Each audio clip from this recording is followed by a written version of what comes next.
Hey guys, जय हिंद। एक बार फिर से आप सभी का स्वागत है आपकी अपनी फैमिली 24/7 सीए जोन में। तो आज का हमारा सेशन जीके एंड सीए का होने वाला है, आप सभी को पता ही है।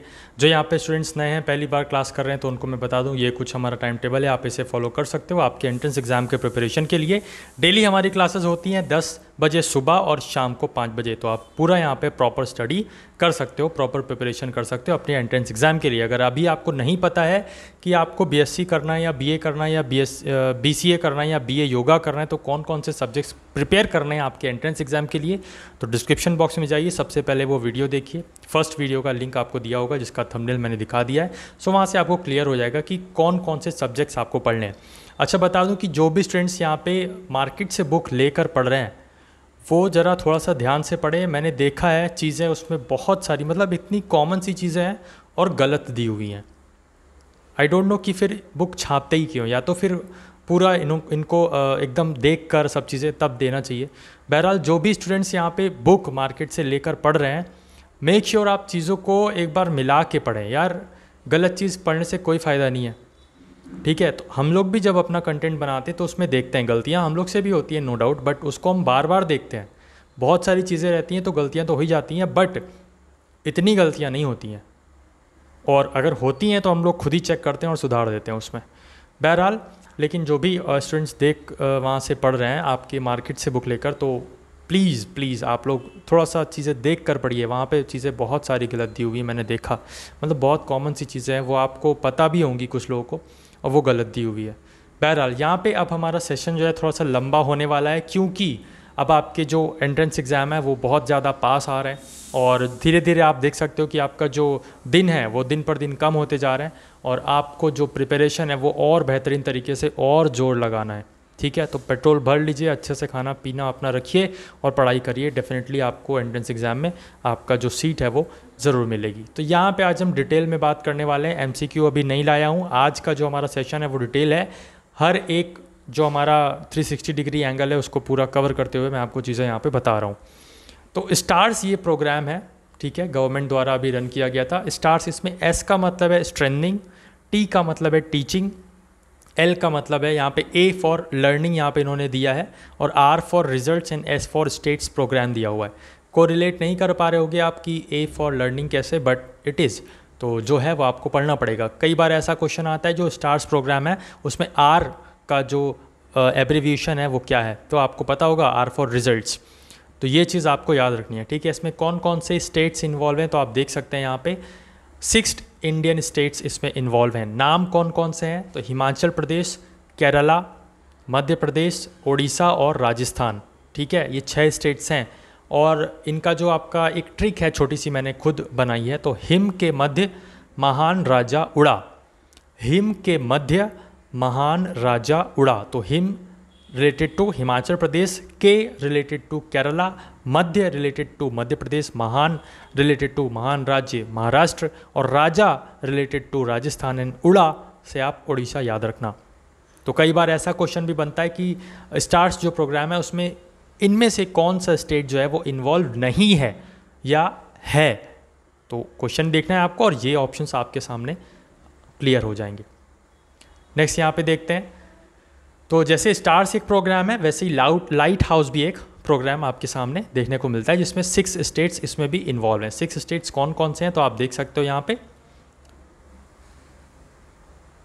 लखनऊ, चेन्नई, राजकोट, इंदौर, रांची और अगरतला। तो ये कुछ 6 स्टेट्स लाइट हाउस प्रोजेक्ट में इन्वॉल्व हैं। इंपॉर्टेंट सब चीज़ें हैं, ऐसे ही कुछ भी नहीं पढ़ा रहा हूँ मैं, ठीक है। जो स्टूडेंट्स या जो भी कैंडिडेट्स हैं इनको लग रहा है कि मैं कुछ भी पढ़ा रहा हूँ, तो आप क्लास को लीव कर सकते हो। और जिन स्टूडेंट्स को पक्का एकदम है कि मेरे को इतनी सी भी कसर नहीं छोड़नी है और एंट्रेंस में अपना बेस्ट देना है, वो क्वेश्चंस ऐसा लगे क्वेश्चन को देखकर कि ये तो मैंने पढ़ा है, अगर ये वाली इंटेंशन है तो बने रहना क्लास में। थोड़ा सा बोरिंग लग सकता है, बट थोड़ी सी मेहनत के बाद थोड़ा सा आदत आप डालोगे ना तो ये सब चीज़ें हलवा हो जाएंगी, और जब हलवा हो जाएंगी तब आपके लिए सब चीज़ें एकदम मक्खन की तरह से प्रिपेयर होती रहेंगी, और प्रिपेयर होंगी तो डेफिनेटली एंट्रेंस एग्ज़ाम अच्छा होगा। बहरहाल तो लखनऊ, चेन्नई, राजकोट, इंदौर, रांची और अगरतला, ये कुछ स्टेट्स इन्वॉल्व हैं हमारे लाइट हाउस प्रोजेक्ट में। और अगर हम बात करें तो इसकी ट्रिक एक छोटी सी, आप इसको कोरिलेट करोगे 3-4 बार पढ़ोगे तो आपको ये 6 स्टेट्स रट जाएंगे। रिवीजन करने की बहुत ज़्यादा ज़रूरत है, और मैंने जैसा कि बोला कि थोड़ी सी लंबी क्लास होने वाली है क्योंकि आपके जो डेज़ हैं, एग्ज़ाम डेज़ हैं, वो बहुत ही कम बचे हैं प्रिपरेशन के लिए। तो अगर राजा का कोट और चेन डोर में लॉक हो जाएं तो राम तुम भाग जाना। भाग का मैंने रन को भाग लिखा है, ठीक है, तो कोरिलेट कर लेना। अगर से मतलब है अगरतला, राजा और कोट से मतलब है राजकोट, चेन से मतलब है चेन्नई, और डोर से मतलब है इंदौर, लॉक से मतलब है लखनऊ, फॉरेन बन जाइए थोड़ा सा, लखनऊ, ठीक है। हो जाए तो राम तुम भाग जाना, रन कर जाना, क्या कर जाना, रन मतलब रांची, ठीक है। इस तरीके से कुछ आप यहाँ पे रिलेट कर सकते हो चीज़ों को। अगर आप रिलेट करना चाहो तो थोड़ा सा आपको अपने तरफ से एफर्ट्स लगाने पड़ेंगे। ट्राई का यहाँ पे फुल फॉर्म आपसे नॉर्मली पूछ लिया जाता है, या कभी कभी उसकी इस्टेब्लिशमेंट ईयर पूछ ली जाती है। दोनों चीज़ आपके सामने है। Try stands for telecom regulatory authority of India. 1997 में इसका इस्टेब्लिशमेंट हुआ था। नाबार्ड, इसका भी फुल फॉर्म कभी कभी पूछ लिया जाता है, या फिर आपसे इस्टेब्लिशमेंट डेट ईयर पूछ लिया जाता है। तो national bank for agriculture and rural development, national bank for agriculture and rural development यहाँ पे नाबार्ड का फुल फॉर्म है, और 12 जुलाई 1982 में इसका फॉर्मेशन हुआ था, याद रखिएगा, ठीक है। डायरेक्ट चीज़ें आपको बता रहा हूँ जिससे आपको सब चीज़ें यहाँ पे क्लियर होती रहें। सिमिलरली एक और यहाँ पे ऑर्गेनाइजेशन है जिसका नाम है IRDAI, जिसे हम IRDAI के नाम से भी बोलते हैं। तो इसका फुल फॉर्म अगर हम देखें तो insurance regulatory development authority of India, यहाँ पे इसका फुल फॉर्म है, और 1999 में इसका इस्टेब्लिशमेंट हुआ था, याद रखिएगा। बैंक की बात करें तो अभी पब्लिक सेक्टर में देखें अगर हम, तो टोटल यहाँ पे 12 बैंक हैं, ठीक है। आप देख लीजिए पब्लिक जो हमारे पब्लिक सेक्टर के बैंक हैं वो हैं 12 ओनली बैंक्स हैं, और प्राइवेट सेक्टर में 22, और रीजनल रूरल बैंक जो हैं वो 56 हैं। ये आंकड़ा आपको याद रखना है, पूछा जाता है, ये डेटा वाले क्वेश्चंस तो पूछे ही जाते हैं, और बहुत बच्चे इसको छोड़ देते हैं, और एग्जामिनर इसीलिए यहाँ पे देता है क्वेश्चन जानबूझ के, क्योंकि जो डाटा वाला क्वेश्चन जो होता है ना, वो कोई मतलब इतना ध्यान नहीं देता है। तो सब चीज़ें ध्यान रखनी है। हम अपनी तरफ से पूरे एफर्ट्स लगा रहे हैं आपके लिए कि आपको हर एक चीज़ प्रिपरेशन करवा के भेजें, हर एक चीज़ प्रिपेयर करके भेजें आपके लिए, जिससे आपको क्वेश्चंस देखने में लगे कि भाई तेरे को तो मैंने कहीं देखा था, है ना। वो कभी कभी होता है ना ऐसे, आप कभी कभी देख लेते हो किसी को, आप समझ लेना अपने अपोजिट वाले में देख लेते हो, अरे भाई इसको तो कहीं देखा है मैंने यार, इसको तो मैंने कहीं देखा है। तो ऐसी वाली फीलिंग आनी चाहिए उस क्वेश्चन को देखकर, और आपको उसका आंसर भी आना चाहिए। तो वो कैसे आएगा, जब आप प्रैक्टिस करोगे, रिवीजन करोगे, चीज़ों को देखोगे, क्या बताया जा रहा है, हर एक पॉइंट को समझोगे। यही एक की है, यही एक चाबी है जो आपका ताला खोलेगी और आपको एक सीट देगी। बैंक का याद रखिएगा, पब्लिक सेक्टर 12 है, प्राइवेट सेक्टर 22 है, रीजनल रूरल 56 बैंक हैं। आगे बढ़ते हैं। OMO का फुल फॉर्म आपको याद रखना है, ओपन मार्केट ऑपरेशंस। यहाँ पे OMO का फुल फॉर्म होता है open market operations.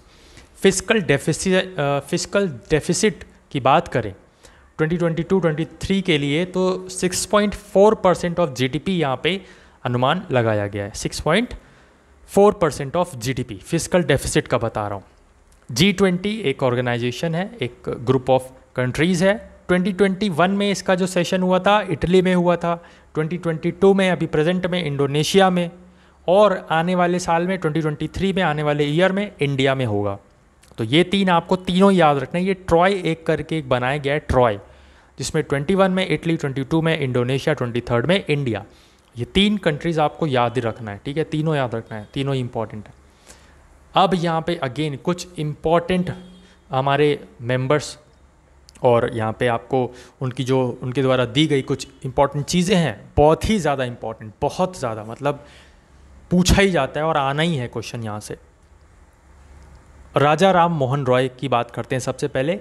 Father of Indian renaissance इनको बोला जाता है, ठीक है, फादर ऑफ इंडियन रिनाइसेंस इनको बोला जाता है। अब मैं चाहता तो यार एक एमसीक्यू लिखता, फादर ऑफ इंडियन रिनाइसेंस, 4 यहाँ पे आपके सामने ऑप्शन रखता, तो आपका यहाँ पे एक ऑप्शन यहाँ पे राजा राम मोहन रॉय रख देता और उसमें आप सोचते कि हाँ एमसीक्यू है और Raja Ram Mohan Roy is the right answer. फिर मैं दूसरा क्वेश्चन रखता जिसमें पूछता प्रॉफिट ऑफ इंडियन नेशनलिज्म, फिर वही 4 ऑप्शन, फिर वही आपको राजा राम मोहन रॉय आंसर। फिर मैं तीसरा क्वेश्चन रखता आत्मीय सभा का स्थापना किसने की, फिर वहाँ राजा राम मोहन रॉय, फिर आपका आंसर। फिर वहाँ रखता आत्मीय सभा की स्थापना कब की गई, 4 आपके ऑप्शंस रखता। आप समझ रहे हो कि मैं क्या बोल रहा हूँ। इसीलिए मैंने एक ही स्लाइड में आपको सब कुछ बता दिया कि राजा राम मोहन रॉय से यहाँ से क्वेश्चन उठता है, इतना पढ़ लो बस, दैट्स इट, राजा राम मोहन रॉय आपका कवर हो गए। बजाय इसके कि आपका 4-5 क्वेश्चन में आपको कराऊँ, टाइम थोड़ा सा वेस्ट होगा, इसलिए टाइम कंज्यूम अब करना है, वेस्ट नहीं करना है।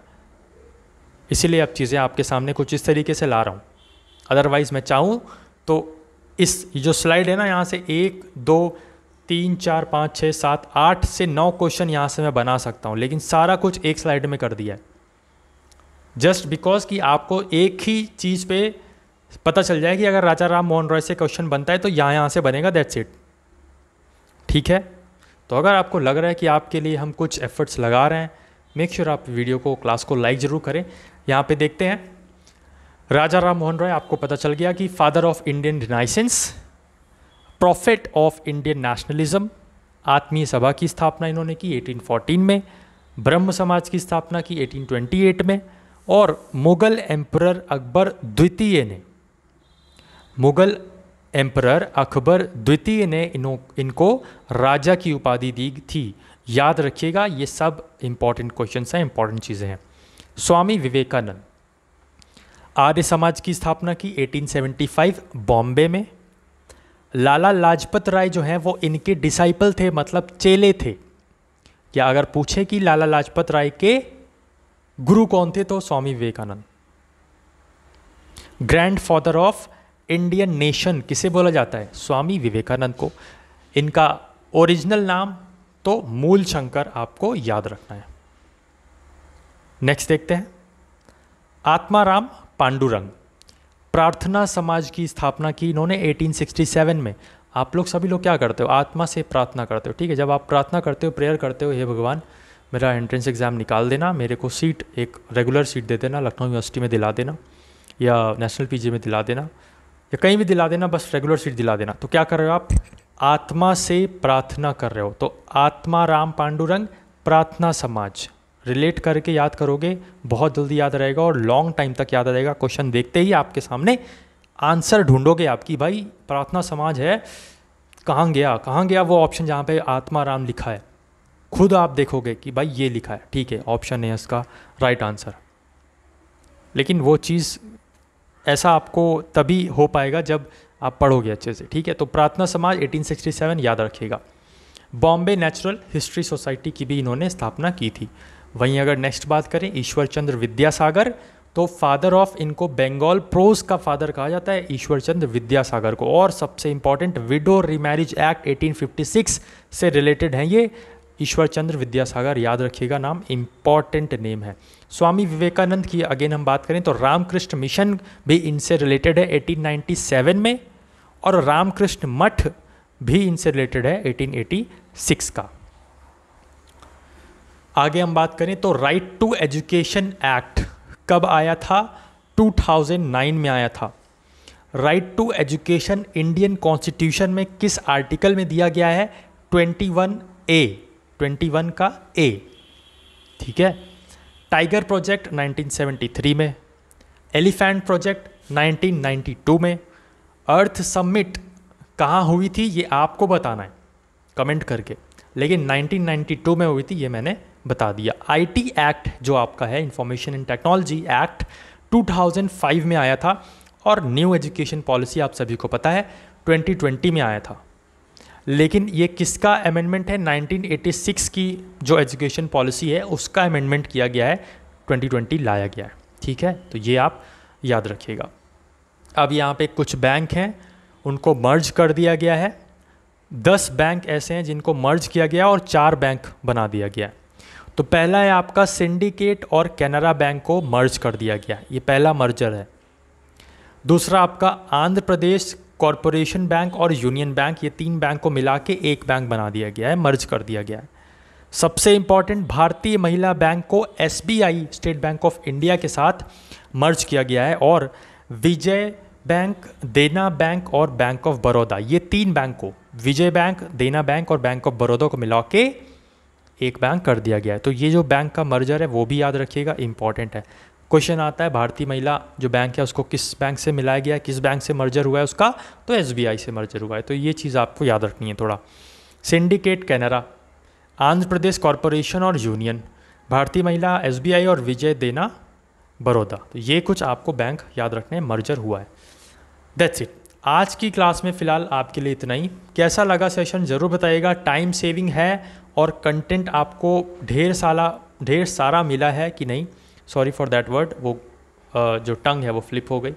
सो आपको कंटेंट ढेर सारा मिला है कि नहीं मिला, चीज़ें आपको ज़्यादा मिली हैं कम टाइम में, अगर ये आपको ऐसा लग रहा है, फीलिंग हो रही है, तो डेफिनेटली सेशन को लाइक कर दीजिए, कमेंट बॉक्स में अपना रिव्यू जोड़ दीजिए कि क्लास आपको कैसी लगी। बाकी आज की क्लास में फ़िलहाल इतना ही। शाम की क्लास जो है उसको भी अटेंड करिए, जो भी आपकी क्लासेस हैं उनको अटेंड करिए, प्लेलिस्ट में जितनी भी क्लासेस लगी हुई हैं प्रीवियस उनको भी अटेंड करिए, पूरा कवर करिए। डेफिनेटली आपका जो एंट्रेंस एग्ज़ाम है वो ज़रूर आपका जो यहाँ पे क्वेश्चंस हैं, जो आपको चीज़ें देखने को मिलेंगी। बहरहाल, जय हिंद, जय भारत।